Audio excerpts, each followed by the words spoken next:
careful and intentional that the life that I am living is never one where my children would look at me and go, she's different at home than she is at church. Because that's so dangerous for kids. I always wanted to try to make sure that I wasn't playing Christian and acting another way, because I know that's so damaging for kids.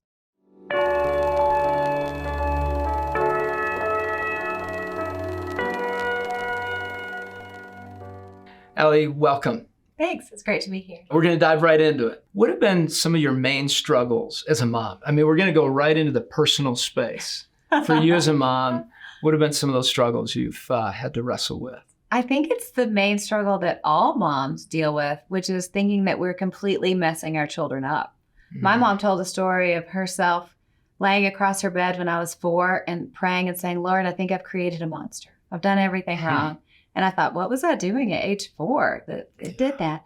But I think all moms, every time our kids do something crazy, whether our kids are 2 or 12, we go, I'm a failure as a mom. I've done everything terribly. I'm messing up my kids, when actually we're probably doing a pretty great job. How do you think moms go there? I mean, to think immediately, I failed. Why do moms tend to go there in their mind? Well, I think it all starts when our babies are little. You know, a newborn, you have to do everything right. The temperature right and feeding on a schedule and, you know, all those details. We are responsible for everything, right? Everything that happens, we have to be in control of. And sometimes as our kids get older, we forget that we can take a step back and that we aren't still controlling every little detail like we did when they were little. So we forget that, you know, we're not God in their lives. We can't control things the way we want to. We can guide them. We can be a great influence. We can love them. They're going to make their own decisions, and they're going to make a lot of mistakes along the way. And we do want that. Yeah. We don't want our kids to not have the ability to make safe mistakes when they're under our roof, so we can give them guidance. Yeah, there's a lot of that performance side of things, right? I need to do this just right, and there are comparisons all over and imperfections. And so in your book, you say remaining you while raising them. What do you mean by that? What does that mean? I think most moms, we tend to really lose ourselves in the journey of raising our kids because we are so focused in the beginning of just keeping our kids alive and feeding them and making sure they're okay. But then we stay so focused on our kids, we wake up one day and go, I don't even know who I am anymore, which can, as our kids get older, lead to a lot of moms feeling kind of depressed and a little bit lost because we put so much into our kids. We want to make sure that we're constantly investing in ourselves too. So we stay joyful and more peaceful while we're raising our kids. And we're taking care of ourselves too. That's a little easier for some than for others, right? Yeah. Personality-wise, there's some moms out there that just can let things go and are just laid back, and then there are some that this is going to be a struggle to be able to remain themselves, and they start to feel overwhelmed by the chaos that's there. So, how does a mom that is struggling with it remain herself when there's tons of chaos, all the dirty laundry? Dishes are piling up, and they feel a sense of loneliness, a sense of just feeling completely overwhelmed, like they're never going to be able to get through this, and that somehow, compared to all moms out there, they're getting enough. I mean, how do they remain themselves in that chaos? Well, first of all, it is chaos. Yeah. I remember when my kids were little thinking, this is intellectually unstimulating, but physically exhausting. And that's a tough combination. You know, you feel like your brain's coming out your ear and you're exhausted all the time. One tip that works really well is in the middle of all the chaos to ask ourselves, what do I need right now? Not what do I need forever? Because if you ask a mom what she needs, most moms go, I haven't thought about what I need in years. I have no idea. Yeah. But what do I need right now? It may be I need some water. Or I need some coffee, or I need to call my sister, or I need to go see a movie by myself this weekend. Just get some like a list of self-care things. Just something small. So we're checking in on ourselves. Because if we don't check in on ourselves, we end up pouring from an empty cup. And we've often heard that language, pouring from an empty cup. But what's dangerous about it is if we do that long enough, we will become resentful. And not only can we become resentful, we can become bitter. And if we do everything right that we're supposed to do right to be good moms, but in our hearts, we haven't taken care of ourselves and we end up getting resentful or a little bit bitter about things, it kind of leaks out over everyone that we're around. Right. So checking in on yourself, taking care of yourself, it's not a self-focused thing to do. It's very other-focused because the only way we're going to be what we want to be for our families is if we're checking in. Yeah, if you're loving yourself well, right? Taking care of who you are so that you show up to that invitation well and you're able to love freely. Yeah. That's so good, so hard. It takes discipline and it takes a willingness to be able to take time for yourself. And it means saying no to a few things. And that's so tough. And what are some other hacks that you would give moms that would just be helpful for them to hear from you? Oh gosh, if you have little kids, you just need to lower your expectations. That's the only way to survive. Just lower expectations. Yeah, there can be messes. It's going to be messy. Over. Your house is not going to be clean. You can have a clean house, but that is literally all you'll do. And your kids will grow up being like, Mom really liked to clean, as opposed to, Mom really liked to snuggle me on the couch, or other things. We need to figure out what is our priority. Every mom has different priorities. Some moms may be like, I want a clean house, and that's what I care about. So no judgment there. But we all need to decide, what are my kind of top 2 or 3 priorities that I really care about? Stick to those and know we're not going to be able to deal with the rest. So when I say lower your standards, we don't want to lower our standards with character issues, right? But we lower our standards with the stuff that really doesn't matter all that much. Your kids will probably not wear matching clothes all the time. Your kids are going to wear mismatched socks and craziness. One of my boys had a Buzz Lightyear costume that he wore for a month straight. Great. It's just what he did. Yeah. So, but in the grand scheme of things, it didn't matter because it wasn't character related. It's just a Buzz Lightyear. And that's a good point. I think there's things that we prioritize over other things. And it's interesting. The clean house one comes up a lot. Yeah. As a therapist with families, that one creates conflict many times between husband and wife, where they see things differently as to what clean is and what's not, and then the kids see it differently. But there's this prioritization that the house needs to look a certain way, and the big question is why? What do we need to have our clean house for? Is it to present a certain picture, or because we want order within our home? And there's a whole different thing between that, right? I mean, between those two perceptions. What do you think are some struggles that moms in today's culture are really, really wrestling with? Kind of those deep struggles. What have you seen? Well, I think it ties into what you were just talking about with the clean house example. So much is caused by social media. What we think good moms should be doing, what your house should look like with little kids. When I quizzed my audience, I sent out a survey about mom guilt, and I wanted to find out what's the number one trigger for mom guilt for you. Was it spouse, mother-in-law, yourself? What is it? The number one reason over 1,000 women said was social media. Because they're just living their normal life and trying to get through the day.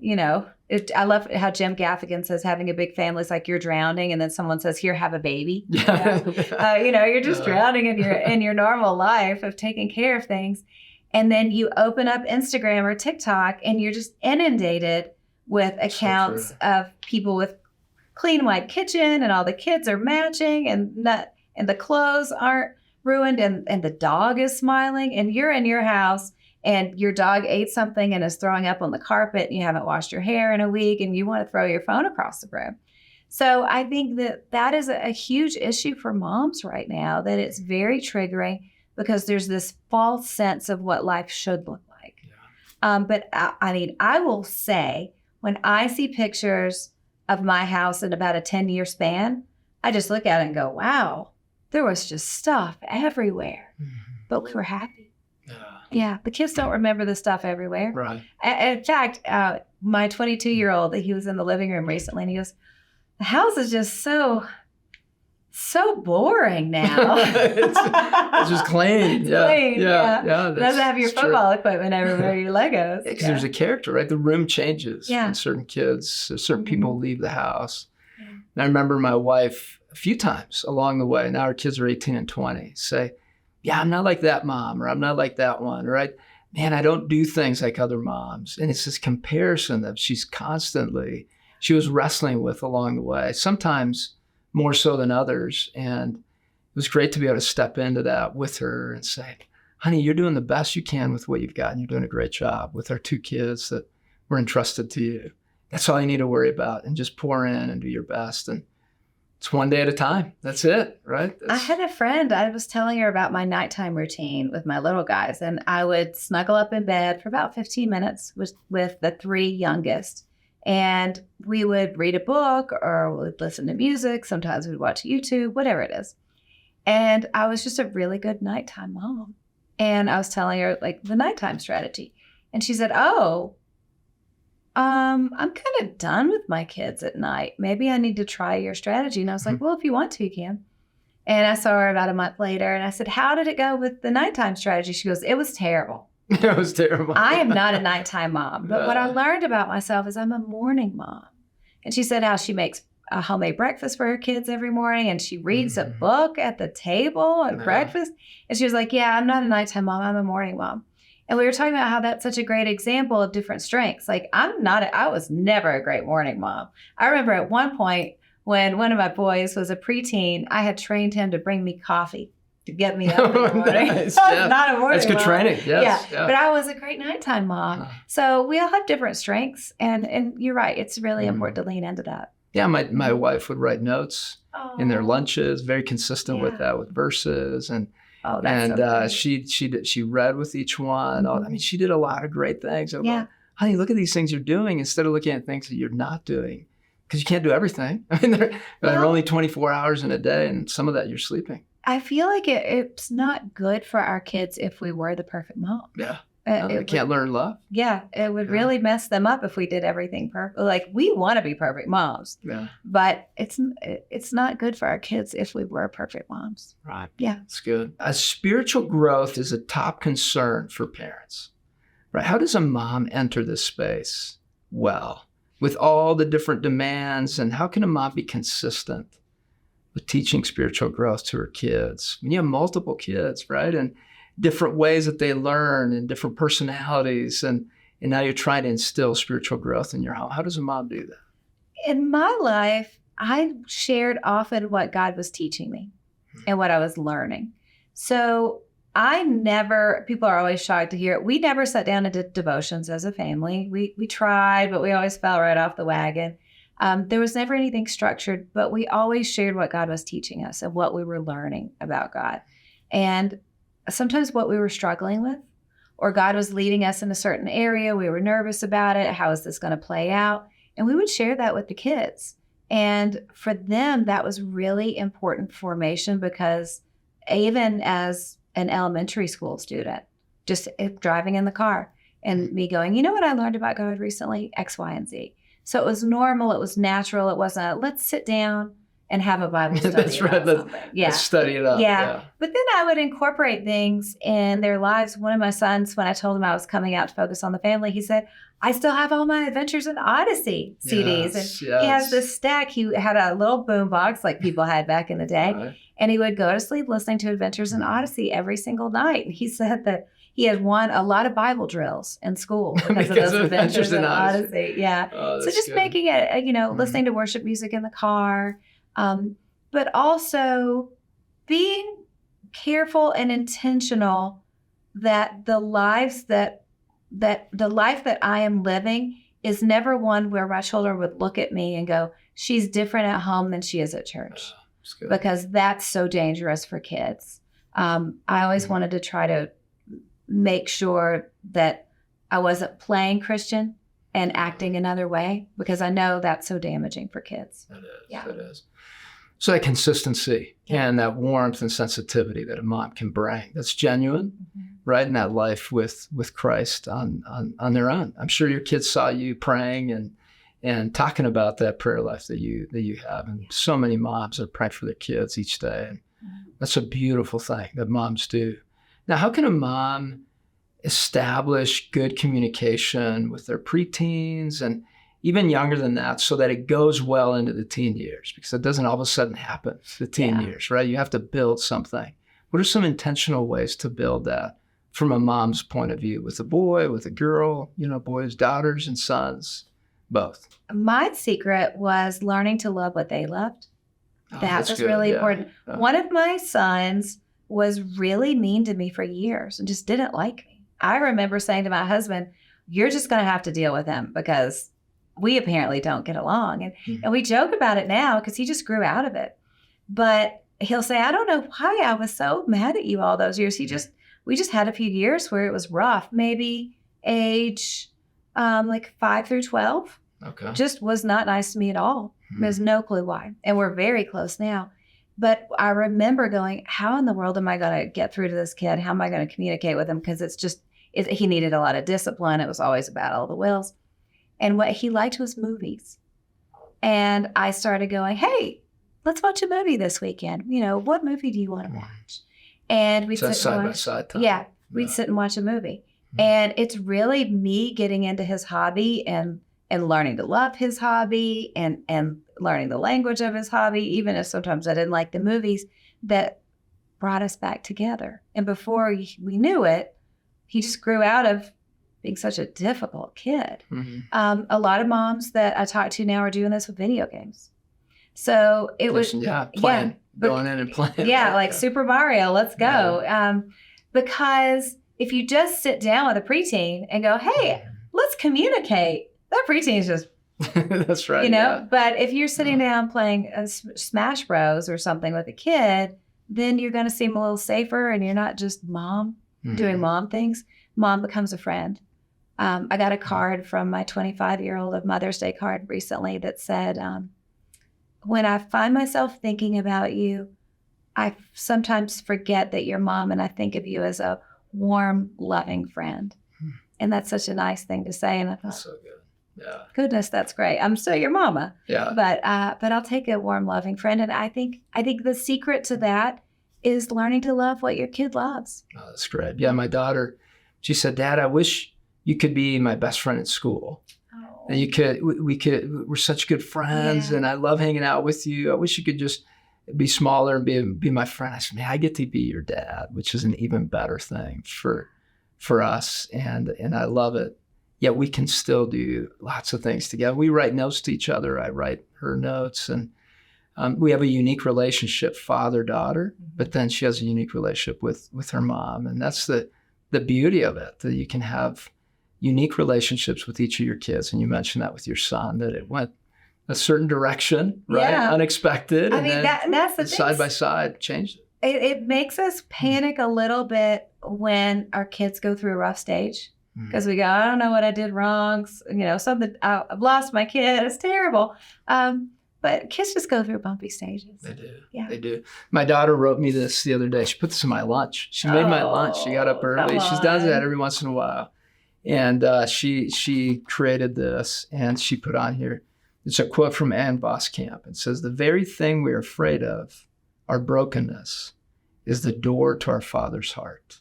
How old is she? Isn't that beautiful? She's 18. Oh. And then she wrote a note just from her to me. And she just the thoughtfulness of each of our kids, their own uniqueness is so beautiful. And that's so true. Our brokenness is where we find so much love. We find healing. We find repair that creates a newness that we would have never designed ourselves. And so that's beautiful. With our teens, how do we guide them spiritually in those moments that are kind of raw? What do you see as an intentional place moms can go where they don't become nagging? Hey, did you read your Bible today? Did you pray? But really, truly relational, as you were talking about, that side-by-side time. What does that look like from a spiritual standpoint? What I've done with my boys is kind of what I mentioned before, where I'm always sharing what I'm learning and sharing where God has prompted me. About 12 years ago, I ran a large events company and the Lord asked me to shut it down and walk away. And I wasn't quite sure what was next. And I told the boys at the time, the older boys, what was going on. And as my oldest was a teenager, he came to me where he felt like God was leading him in a certain way. And he referenced that story of, remember when God had you shut down the events company and it all turned out okay? And so just from it's great. It was great strengthening for him. So for me, as opposed to sitting down and going, are you reading your Bible? Are you learning scripture? But just talking about what's going on with God in my life and asking, well, what's God been teaching you lately? So it's not you should be doing this, but it's focused on their relationship with the Lord. Yeah, that's good. One thing that's hit me recently, just with teens, thinking through, why do they wrestle so much with their faith at this stage? Because it's so true, developmentally. Yeah. This is the place they begin wrestling. And I really keep coming to that word trust. There's so many things that come up for grabs in the area of trust. Can I trust this person? Can I trust this other person? Can I trust what they're telling me? Are they telling me the truth? Or did they just believe it blindly? Can we trust it? Can I trust my parents? They said they were going to do this and they didn't do it. Maybe they're not trustworthy. And this word trust, of building that in our homes. What are some ways that you as a mom have built trust with your kids? What have you done to just show? You just showed some now that you said, well, I trusted God, stepped into a hard place. What are some other little things, little nuggets that you would give a mom? Here's some practical ways to build trust with your kids. I think the way we live our lives, I mentioned earlier, I've been very careful to make sure I'm the same Alli at home as I am at church. That's really important because teenagers especially, teenagers will sniff out any bit of hypocrisy at all. So, if you're gossiping at home or criticizing someone at home and then you run into them at church and they're your best friend, teenager's going to call you out on that. The teenager's going to go, well, you're fake. Yeah. What are you doing? To let you know. Right. So it's really keeping ourselves in check. Keeping me in check has been really important to make sure, am I really living out what I say I believe? Because I can say with my mouth all the time what I believe, but teenagers will live with you and they'll watch you. And they'll pay attention and they'll catch everything. So I think in terms of trust, behaving in a way that we say we believe, making sure that our beliefs and our behavior align. And it's a big one. Yeah, whatever we say to our kids that we believe in, we better actually act it out because they'll call us out on everything. Right. Yeah. That's so true. I remember this mom with her son. They came into the office and the mom said, hey, can you get my son to stop scrolling on his phone while we're in the car? And he said, well, Mom, I'd love to stop. I'll stop when you stop texting while you drive. All right, this is interesting. Let's dive in, right? The mom admitted to that. She said, okay. And they both agreed. And sometimes we don't realize that. We have blind spots. Make sure you have people that can call out your blind spots, a trusted friend, so you can be a trustworthy parent. What can a parent do? Or how can a parent actually know that they're actually doing well as a parent? Where's the measuring stick to know, I'm doing well. I'm doing a good job as a parent? Oh, that's a great question. I'll tell you the way you shouldn't guess, and that is by looking at your child's behavior. Whether your child's 2 or 12, they're going to mess things up. It's counterintuitive. Yeah, they're going to make mistakes. They're going to make bad decisions. And if every day we're judging ourselves by if I'm a good mom or not, by the behavior of our kids, we will drive ourselves crazy. For me, it's always come down to, have I made sure my kids know that I love them no matter what, and nothing they can do would make me not love them? Love. Yeah. Am I making them take personal responsibility so they will become a great member of society? Am I making sure that I'm living out my faith in a way and talking to them about the Lord to help them build their faith?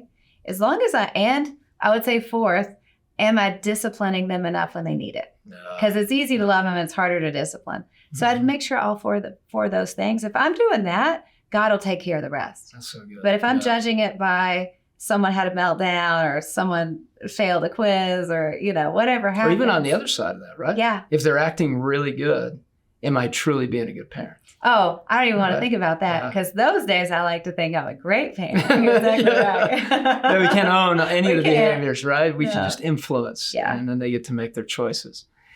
So, Alli, moving into a different place, what advice would you give a single mom? Single moms, that is such a hard place to be. And many times when I've talked to moms, they're trying to manage 2 jobs, a couple kids, 2, 3, 4 kids. it's hard to make ends meet. And even if they don't have to try to make ends meet, just trying to make time for each of the kids. What's your advice to a single mom? I think the most important thing would get as much involvement from the community as you can. If your family's around, make sure the family is actively involved. Church groups, that kid is going to be at church and kid church at Sunday mornings. They're going to go to life group. They're going to go on Wednesday afternoon, because all kids need great kind of extra mentors beyond parents in their life. Small group leaders who can be a great influence, church leaders who can be a great influence. I think that's really the key, is making sure that in the midst of a busy life and a lot of days full of struggle, that those kids and you, as much as possible, are in church and have great opportunities for community investment. So what if they don't have that community? Well, what would be, because that's a great thing to think about. I love that advice. Some moms are in communities where they haven't connected, or they don't have a church that they feel that they can trust, or they're just not plugged in, or they don't have time. They truly are trying to make ends meet. How can you give that mom hope today as she's pouring in the best she can to each of her kids and feels completely overwhelmed? I think if every day she's telling them how much she loves them and that she's proud of them and that they're doing a good job and that they are a good boy or a good girl, and she's connecting with them, and she's telling them that God loves them and Jesus loves them, she's doing a great job. Yeah. I love that. Little things that a mom can do. She doesn't have to be the perfect mom. She doesn't have to compete with anyone else. That relational side that she can bring is so important. And there are going to be tired days. There are going to be days where she just does not feel like being a morning mom or an evening mom or a midday mom. She's going to say, hey, can I get somebody off the bench to come and take my place for a moment? Don't feel guilty about that, right, as a mom. And I love what you said about finding community and being intentional about looking for those people that can speak life into you and speak life into your home. So important. Very difficult to be a single parent, either mom or dad, during this inflation time and any time, really, trying to be emotionally present with each kid. So, Alli, thank you for everything you've said there. And I'm just thankful for all the wisdom and encouragement you're bringing to moms, to young moms, to seasoned moms, all moms. And that's your heart. You want to help moms maintain who they are and bring that to the invitation of being a mom. And I love that. So thank you. Thank you. It was great to be with you. Excellent.